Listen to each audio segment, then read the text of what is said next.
The Shy Food Truck Fest celebrates Chicago's rich and diverse culinary culture. The fest takes place every Friday through October 4th from 11 a.m. to 3 p.m. at Daly Plaza, 50 West Washington.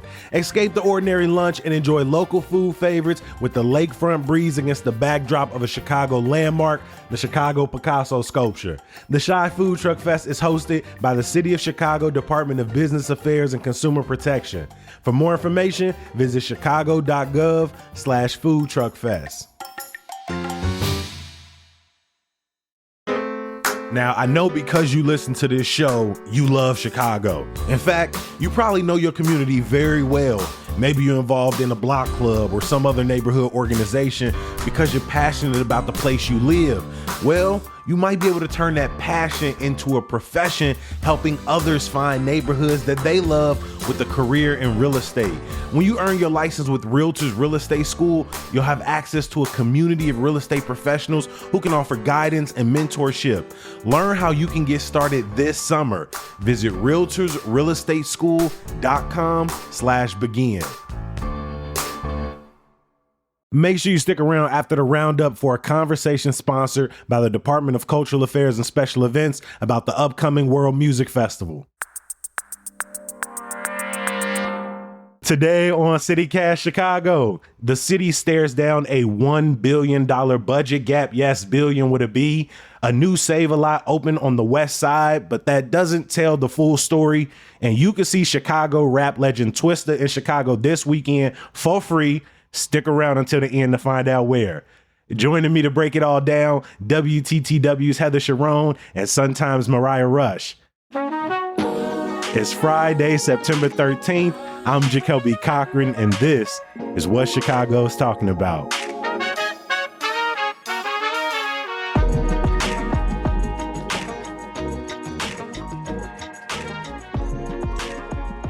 Honestly, it was right there when I realized that it is Friday the 13th. It's hella spooky today, or at least it's supposed to be. I'm going to try to avoid all things spooky today. But I want to start on a beautiful note by saying good morning to our guest today. Mariah, first time CityCast Chicago guest. Welcome to the podcast. Thanks for having me. I'm so excited. I feel like a real journalist now, and it's great.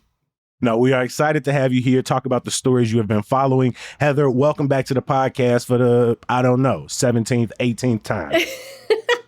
I'm always glad to be here. And I want to give a good morning to everybody listening. If you've been riding with us for, the last few weeks, the last 3 years, thank you for coming back for another episode. And if you are new, and this is your first time pulling up on CityCast Chicago, welcome. Let me talk my ish for a minute. We are the #1 daily news podcast in the city. Every single day, Monday through Friday, we are exploring this beautiful place of ours. I'm talking the good, the bad, the ugly, and we really getting in there. This week alone, we have talked renter protections or lack thereof. We have talked about corruption trials and Mexican Independence Day celebrations. We gave you guys to find the city's best cocktails and sex shops. And no, those were not the same episode, by the way. That was Wednesday and Thursday. And every Friday, we bring in these amazing people from across the city to discuss some of the stories happening in their worlds this week. And before we jump into the stories, I wanted to get y'all's thoughts on the most Chicago icon bracket we've been running online the last couple of weeks. A quick recap. We put together just 8 Chicago symbols that are easily recognizable by those who live here, those who don't, trying to find our ultimate symbol. We understand it wasn't an exhaustive list. We had contestants like the 90s Bulls dynasty, house music and its global impact, and others. And our final is down to the Chicago hot dog versus Sears Tower. Mariah, I'm gonna start with you. What's the most Chicago of the two? I'm going to preface this by saying I'm not from Chicago, but I am from Indiana. Boo, I know. But but I have to go with the hot dog because people get irrationally angry about the toppings. And it takes a simple, good snack that you would like to enjoy at a baseball game and makes it really serious. For what reason? I don't know. But also the Sears Tower being changed from Willis Tower, that goes down in my book. I took you down the whole name change that's been going to and the rejection that we've been going through since. Now, the Chicago dog in the Irrational Conversation is honestly one of the reasons I don't really like it. I once asked somebody at a street festival to put ketchup on it. I ain't even asked them to take none of the ingredients off. I just asked them to put ketchup, and they about shoved the hot dog into my chest. I'm like, I paid you. Heather, Chicago dog versus Sears Tower. What's the most Chicago? I mean, I guess I got to go Sears Tower, especially because we're referring to it as the Sears Tower as God intended. I spent a lot of time, covering the Democratic National Convention. So I was out on the West Side, and I loved telling people that, the Sears Tower wasn't even the first Sears Tower in Chicago. So its roots go deep into Chicago, and that's why I love it. I enjoy that it's not all glass and swooping lines. Like, it just seems like a working class skyscraper to me. Is that accurate? That's the vibe. That is the vibe, and I am standing on that. No, I absolutely love that you also reminded people that the original Sears Tower, built in Homan Square, was erected in 1905. It was only 14 stories, but it was the centerpiece of the 55-acre Sears, Roebuck & Co. headquarters, and goes down in Chicago history. So I'm glad you gave people that. Our hope is to hear from CityCast Chicago listeners. Hey, Chicago readers, what are your thoughts? I do think the Sears Tower is clearing right now. But our hope is to do more of these brackets. I'd love to do just a full one of just Chicago sort of inside jokes, things Chicagoans know, because for me, it's the 79th Street, South Chicago, Stony Island intersection. I think you can learn about 90% of everything you need to know about Chicago just being at that intersection. We want to know your thoughts. Let us know at 773-780-0246 and go to chicago.citycast.fm to get in your vote while the bracket is still up there. As I said earlier, every single week we like to bring in these amazing voices from across the city to talk about some of the big stories that were on the front pages across our newspapers in the city, stories that deserve a little bit more attention. And like every episode, we're going to finish it out with some good news. But Heather, let's get started. We're talking about the Chicago budget season we're in right now. A couple of weeks ago, Mayor Brandon Johnson gave us a first look at the city's budget gap of $985 million, right? I just went ahead and rounded that up to the big B, $1 billion. And at the time, he said we'd have to make sacrifices, find creative solutions, and he left no options off the table, including property tax hikes. This week we got our first look at the city's tackling of that $1 billion gap. So first things first, why the hell is the gap so big, like 80% bigger than last year's budget gap? And then can you break down what the mayor implemented this week? Well, what's interesting about the city's budget gap is that it wasn't a surprise to the mayor because the city was projecting this budget gap all the way back last fall for 2025. And it's because a couple of things are happening. One, the city was really sort of buoyed financially by the red hot real estate market after the pandemic, right? Because we saw home values go way up, which meant that the city was taking in more taxes because every time somebody buys or sells a piece of property, the city gets a little chunk of that. Also, the city was really sort of not having to struggle because it had that stopgap of all of that federal COVID-19 aid. Now, all of that money has to be spent, or it has to be budgeted by the end of this year, and it has to be spent by the end of next year. So that sort of safety net, that money was designed to really repair the city's safety net. That's all gone. So that gives the city less room to maneuver. But this is a decades-old story. The city is simply not taking in as much revenue as it needs to meet its expenses, and its expenses are growing primarily in two ways. One, the people who work for the city are getting paid more, right? Because we saw that the labor market was really tight, so the city really struggled to keep employees and to hire employees because everybody could earn more, so the city had to pay more, and that costs money. The other thing is that the city has truly a massive amount of pension debt. And there is a new state law, it's not that new, but might be new to our listeners, that says the city actually has to put put aside enough money to make sure that they can pay those pensions once employees start retiring. So to meet those standards and to pay a little bit extra, because we all know the stock market's been a little bit wild, and to make sure that the city, sort of isn't losing ground, the city is going to pay somewhere in the neighborhood of $3 billion toward its pension funds. Now, so that comes right up off the top, which makes it really hard to make ends meet. Is that like an auto pay? Like they just gonna take it? Yeah, right off the top. So, budgeting for a city is a little bit different than budgeting for yourself or your household, but the concepts are the same, right? Like you can do one of three things to sort of bridge a budget gap. You can either make more money, so you get a new job that pays you more, or you fire up that side hustle, right? Well, the city sort of can do that by raising taxes. Nobody wants to raise taxes. All of these politicians want to get elected again in a couple of years. So that is not a great option. Okay, well, what if we cut our spending? Well, nobody wants to cut spending because the city does lots of really important things, right? And we've announced a lot of investment in extra programs, whether it's anti-violence programs for homelessness and advocacy, money for migrants and new arrivals. We've already put a lot of big new numbers on the table, and sort of whittling those down year by year doesn't really build a lot of faith that we have like long-term solutions. Right. And then the third option is to borrow money, right? Like you go get a loan or you rack up some credit card debt. And the city has so much what they call general obligation debt, is that essentially the city's credit cards are maxed out. So that leaves Brandon Johnson between a rock and a hard place, because he promised up and down, backwards and forwards, 6 ways from Sunday, so that he would not raise property taxes on Chicago property owners. But the fact of the matter is that the city really doesn't have any other way but to raise revenue than to raise property taxes.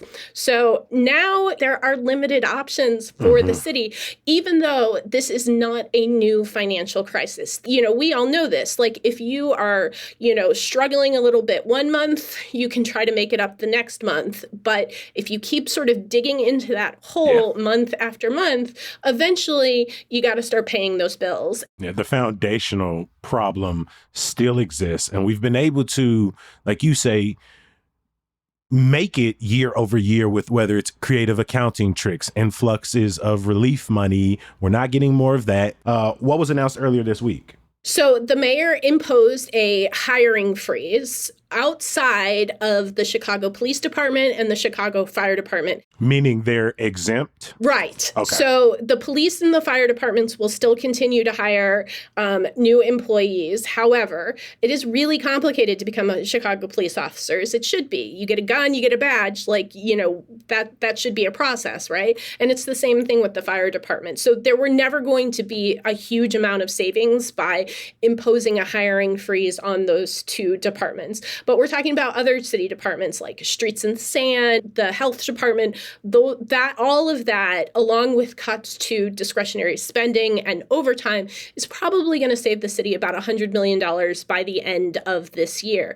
But the problem is that the city has to end the year in the black. Now, you and I can run deficits, right? We can rack up that credit card debt. The city by law has to be in the black when that clock strikes midnight on December 31st. So we've got 2 budget years that we're dealing with here. So 2024, the city's facing a budget deficit of about $223 million. So they got to figure that out. And that's where the overtime savings and the hiring freeze is going to help a little bit. Next year, 2025, is the $982 million. Now, the city has not made any sort of real effort to try to figure out how to deal with that. The big problem this year is honestly because of the Chicago Public School District. Now, there are people who work for the school district who are not teachers, and they have a different pension plan. So CPS owes that pension plan about $175 million before the end of this year. And CPS said, you know what, we don't feel like paying that. It's a lot of money. We have our own budget problems. We can't do it, actually. So I'm going to ask you, city officials, to cover that. And because the city is going to no longer be in control of CPS because we're electing a new school board, it's transitioning from mayoral control, the mayor's position is like, look, you're about to be a whole grown-up government agency all on your own, and you need to start paying your own bills. CPS says, well, we'd sure like to, but we can't because our COVID money is running out too. And CPS has been using that money to cover its operations in a way that the city really hadn't. So the city's financial situation is not great, but it's really what we expected to be here at this year. And it would really be this way regardless of who had been in office for the last year. CPS's financial crisis is a little bit different because we're truly facing the so-called COVID fiscal cliff for the school district. Mm-hmm. So if people want to keep track of this process over the next few months as we get closer to that end of the year deadline, what should we expect? Like, what are the next steps here? Well, in about a month, the mayor will give a big speech and he will release his budget proposal to cover not just the deficit in 2024, but the projected budget gap in 2025. Typically what happens is that, they're going to dig in the couch cushions. None of the decisions are going to be easy, and it is going to be a real test for Mayor Johnson, who, of course, was elected on promises to stop business as usual, where sort of the bulk of these sort of financial crises were borne by Chicago's middle class, and that has led to sort of a raft of problems, including the city's declining population, a lack of faith in government, and sort of a sense that the people who are best served by the city are the people who can sort of best afford to pay for it.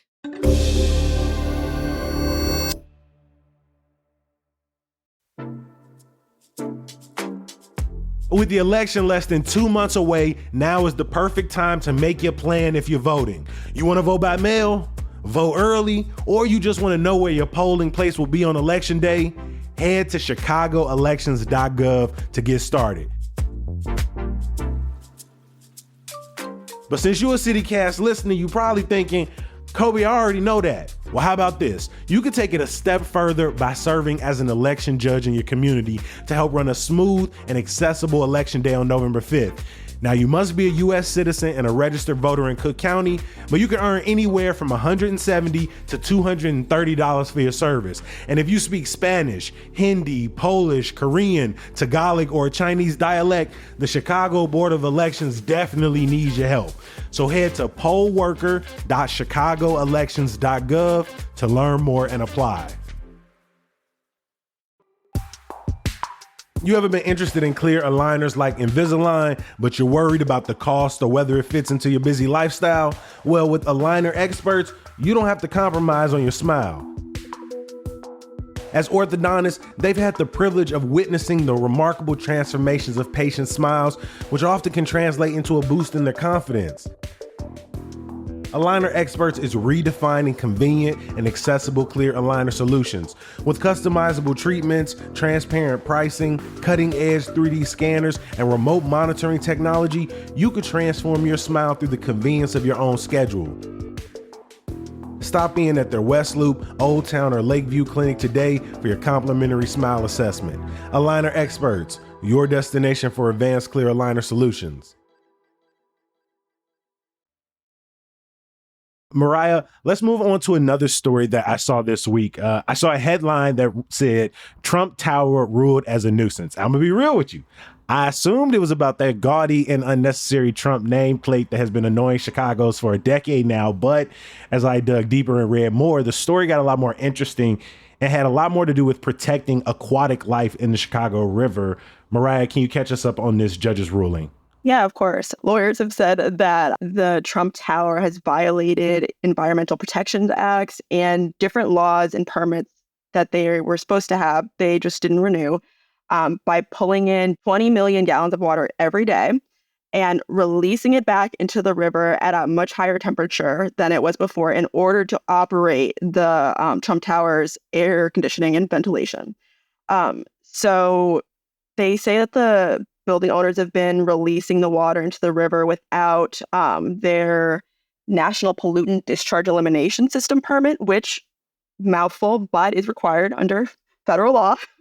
And this has been stuck in the courts since 2018, been pulled out, refiled, and now a judge has just ruled that the tower is a public nuisance due to killing thousands of fish and other aquatic animals or organisms in the river.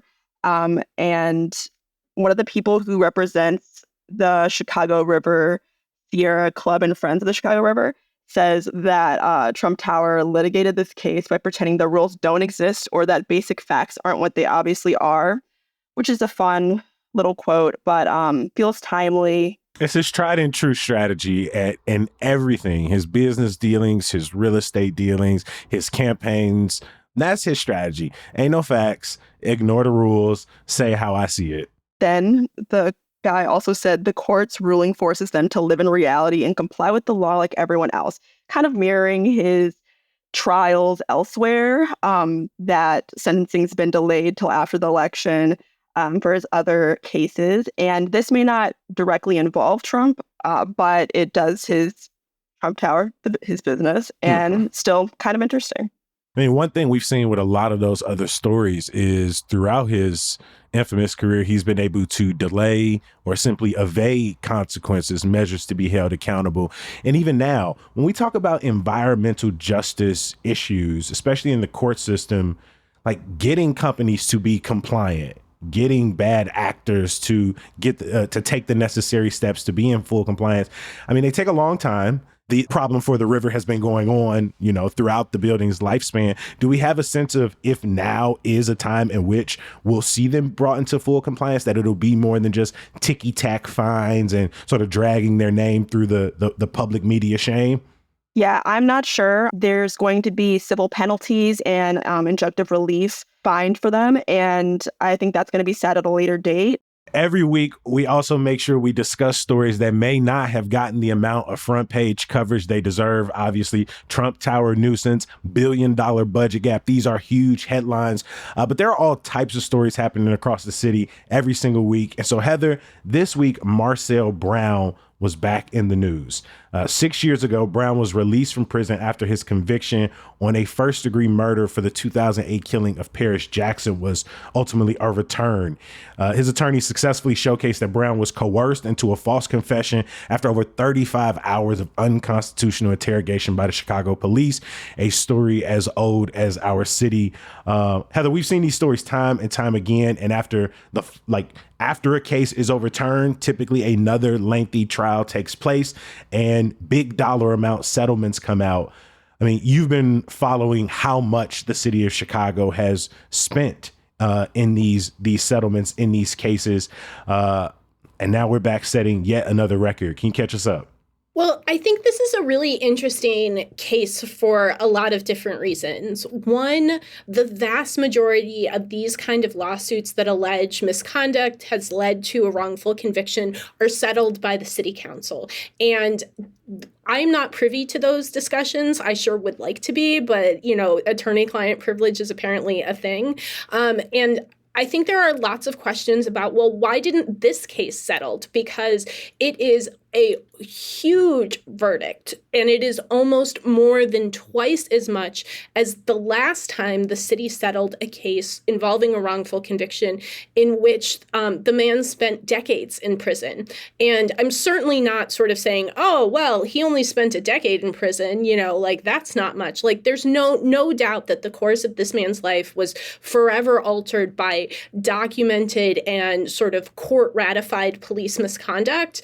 But the fact that this guy is set to get $50 million for simply spending 10 years in prison, when there are people who had spent 25, 30 years in prison only to be exonerated, I think gives you a sense of just how much is at stake for Chicago taxpayers. By comparison, since 2019, the city has spent about $200 million to resolve wrongful conviction claims. So that gives you a sense of just what sort of a massive amount this verdict really would be, of course, if it's upheld on appeal, which is a big question, because there's I don't have any doubt that the city's going to try to get it reduced, or will try to negotiate a settlement now to avoid paying the full bulk of it.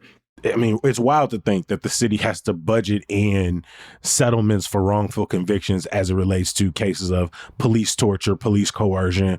But that money, last I checked, what was it, like $80 million for just this year?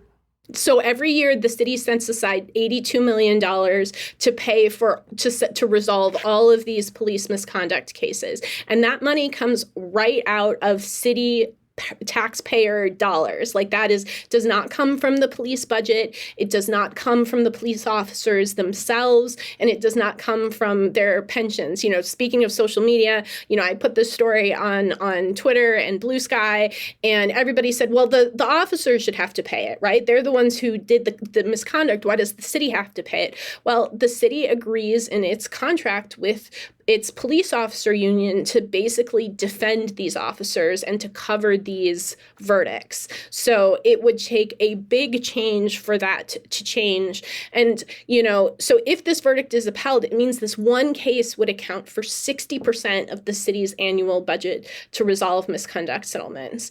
And there are so many more cases like this coming.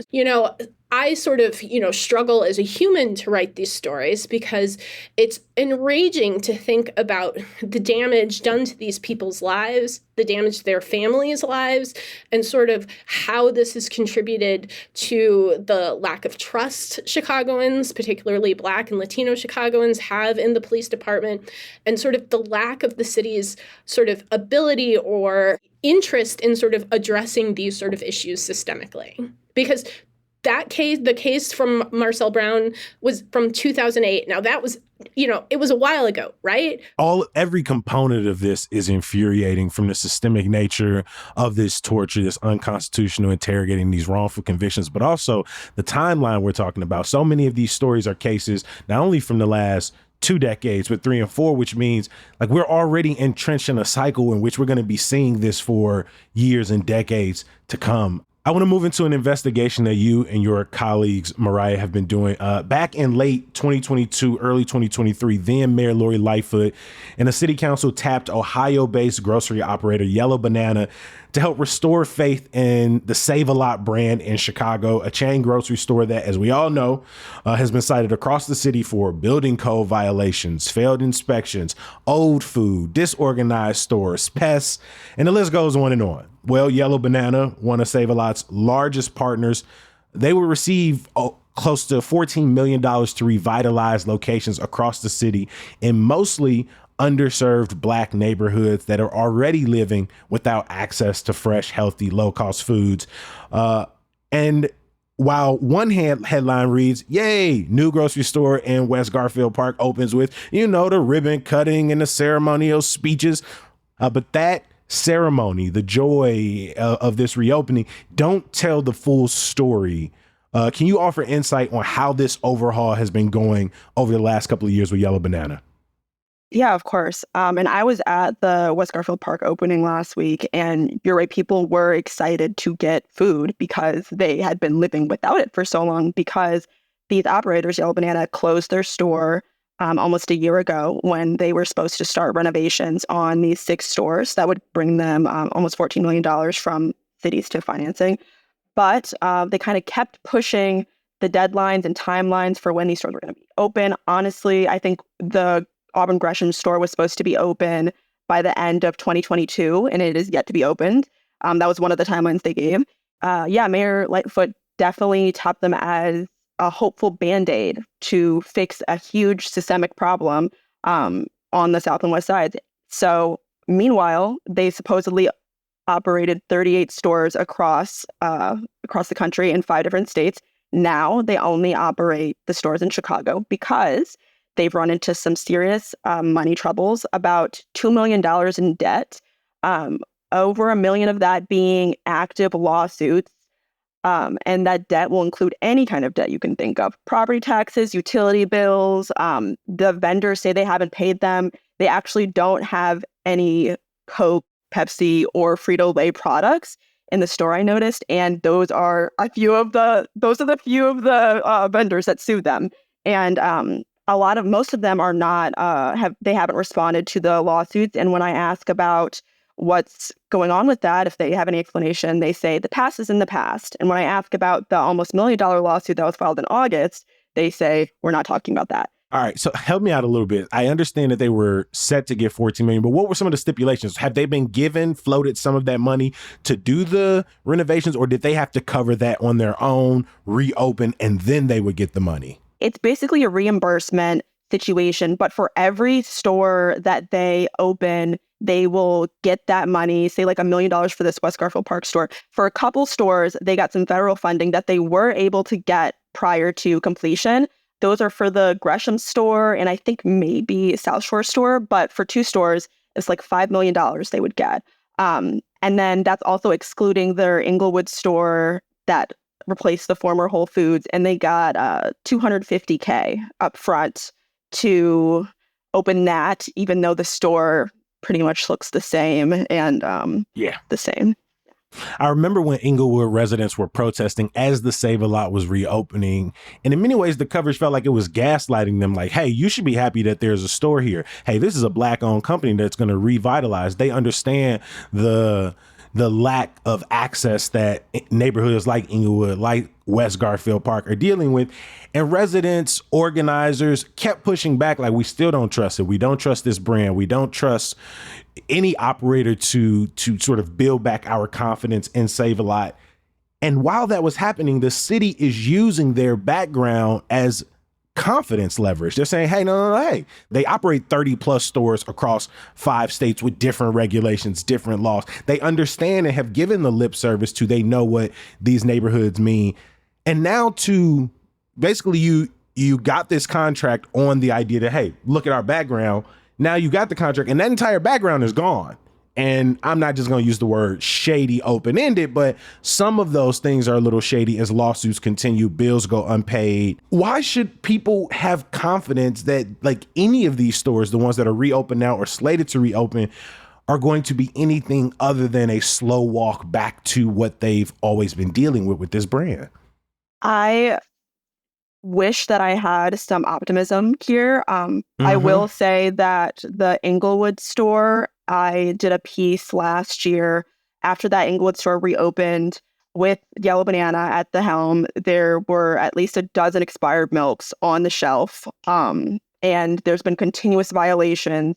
Some baby food over a year old expired, dog food over a year old. There's a couple things still missing there, but they're hoping to get the other 5 stores reopened by Thanksgiving. That is the new deadline. When I talk to local business owners, people that are opening smaller grocery stores, they're kind of wondering, why wasn't this opportunity given to people that live here or people who intend to get it open quickly and not, because they close down these stores for renovation.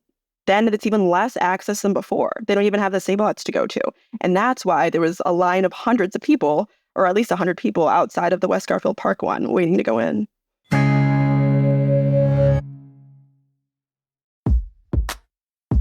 So maybe you out here trying to live a greener life. Maybe you want to reduce the amount of food waste heading to Chicago's landfills and you're thinking about composting. If so, you got to try Waste Not. Here's how it works. Waste Not gives you a 5-gallon bucket with an airtight lid. That's where you're going to toss your food scraps, cooked or raw, paper products like napkins and coffee filters, and anything else that's certified compostable. Then the Waste Not team comes and collects your full bucket in electric service vehicles, might I add, and they leave you a clean, empty one. This happens every week or every other week, depending on your needs. Plus, for my gardeners out there, y'all gonna be able to get back some of the finished compost you helped create without ever having to deal with all the gross parts of the process. So give Waste Not a try and check out wastenotcompost.com. CityCast Chicago listeners can test the service with a free month by using promo code CityCastCompost.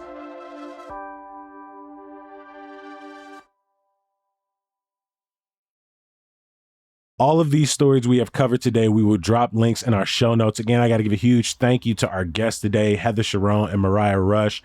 I know after talking about so many stories that can frustrate you, annoy the hell out of you, it is a bit of a turn to end each episode with some good news. But we got to do it. Every single episode of CityCast Chicago ends with us talking about stories that made us smile this week, events we are looking forward to, or just something positive happening in our world. Heather, I want to turn back to you. I feel like every single time or every other time you come on the podcast, your good news got something to do with some animals in the Chicagoland area, G. And once again, you have proven me right. So it is my most basic quality that I love birds. Like I look, I am a white lady of a certain age and I enjoy the birds.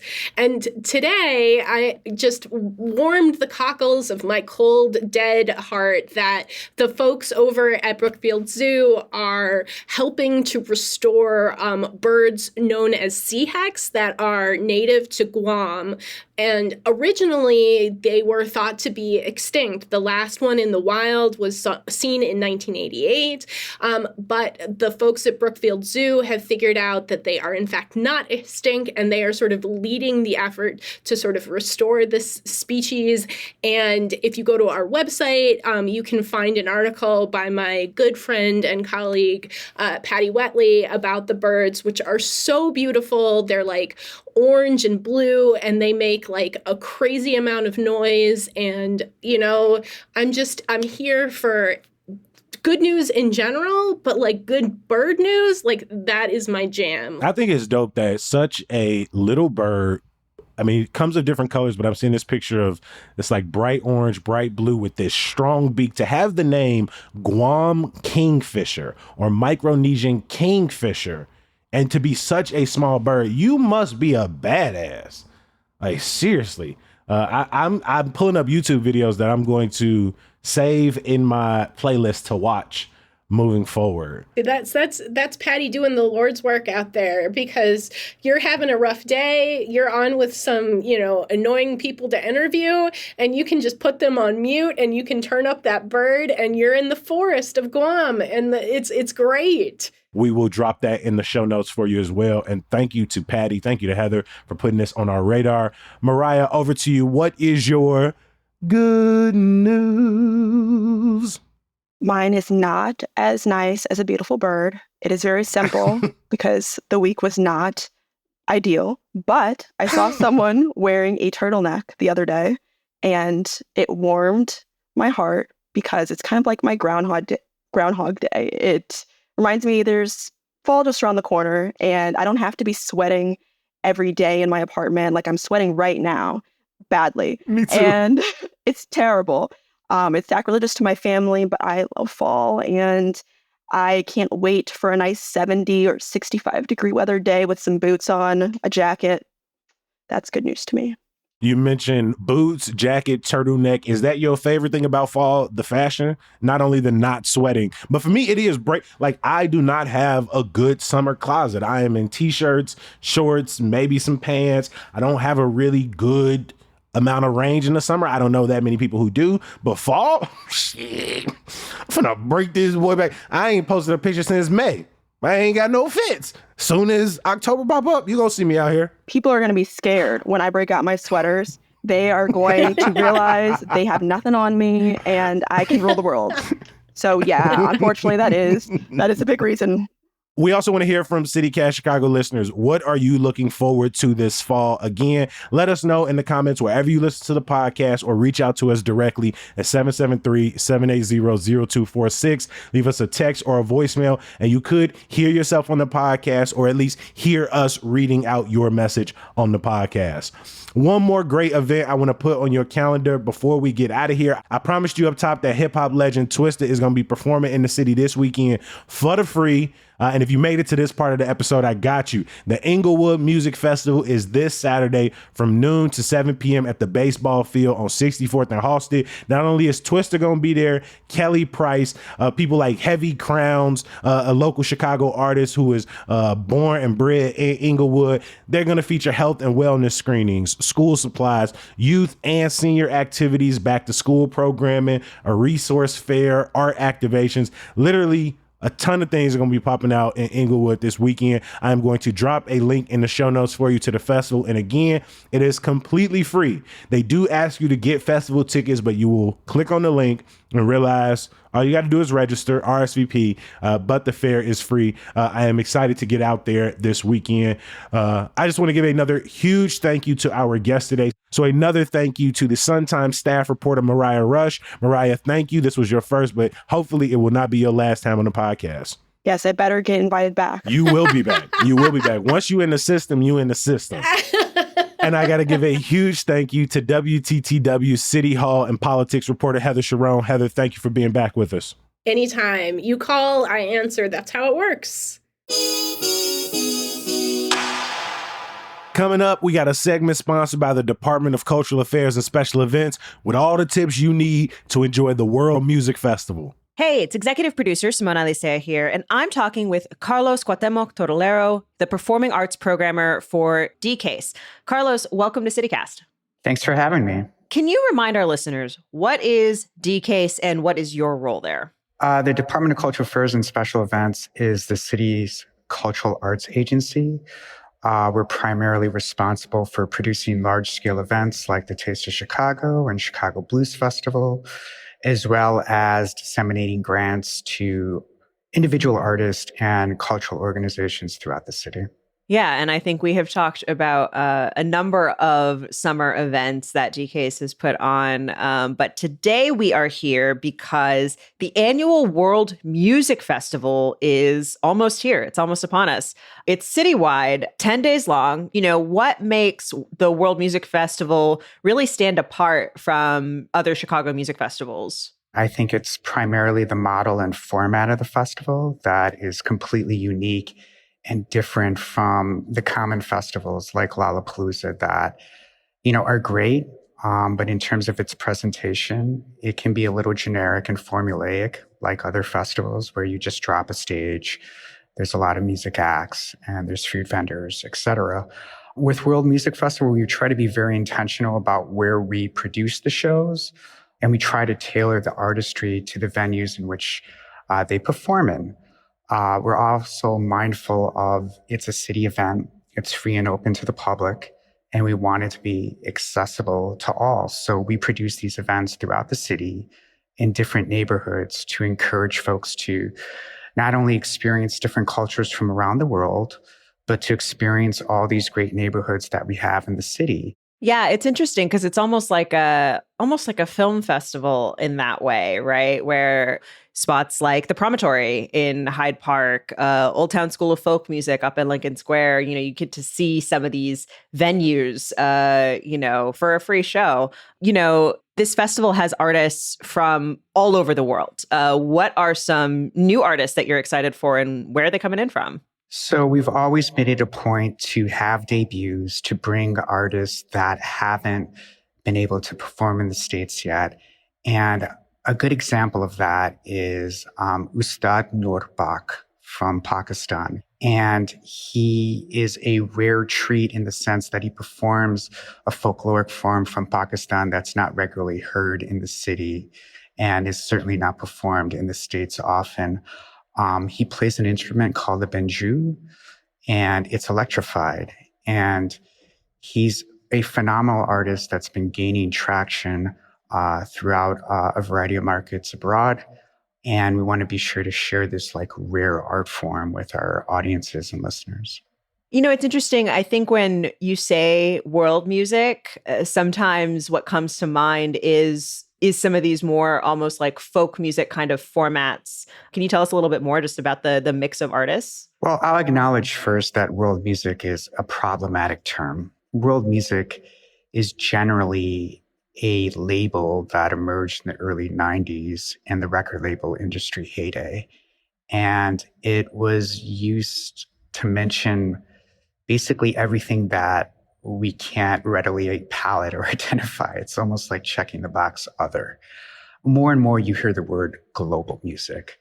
And I think with our festival format, we're trying to highlight folkloric indigenous art forms from various countries from around the world, but very mindful of the fact that, artists from around the world are exposed to a lot of different types of music. And we definitely present quote unquote fusion artists or artists who've taken these traditional art forms and modernized them and are doing something different with it. What advice would you give to a first timer who's interested in checking out one of the performances over the course of these 10 days? I think it's about the experience, to be honest. We're presenting a lot of different cultures. We're just presenting a lot of different musical styles. I think it's just about having an open mind and being hungry for new experiences. Ragamala, which is our all-night Indian classical music program, is a unique way to just experience music and be here at the Preston Bradley Hall here at the Chicago Cultural Center to see the largest Tiffany dome ceiling illuminated by natural sunlight and to have that sort of sunrise moment, which is truly holistic, a truly special moment to experience music. You'll always remember the time you stayed up all night to listen to music. You'll always have that memory for the rest of your life. And I think that's the intention behind our festival, is to create experiences that you otherwise wouldn't have in other festival formats and experiencing new music all the while. The World Music Festival is happening September 20th through the 29th. You can find all of the venues and shows at worldmusicfestivalchicago.org. We're also going to have that link for you in the show notes so that you can learn more. Carlos, thank you so much again for joining us today. Oh, thank you. It means a lot to us. I also got to give a huge thank you to the people who make CityCast Chicago and Hey Chicago possible. Our executive producer is the one and only Simone Alicea. Our producer is Michelle Navarro. Our Hey Chicago newsletter editor is Sydney Madden. Our roving producers this week were Zoe Colkin and Francisco Kilgore. The music we all love is from Sam Thousand, All the Kimonos, and Mark Greenberg from the Mayfair Workshop. Again, if you enjoy CityCast Chicago, please rate and review the podcast wherever you listen. If you new, share us with your friends and family. We're going to be back here bright and early on Monday. Hopefully you'll join us. Peace.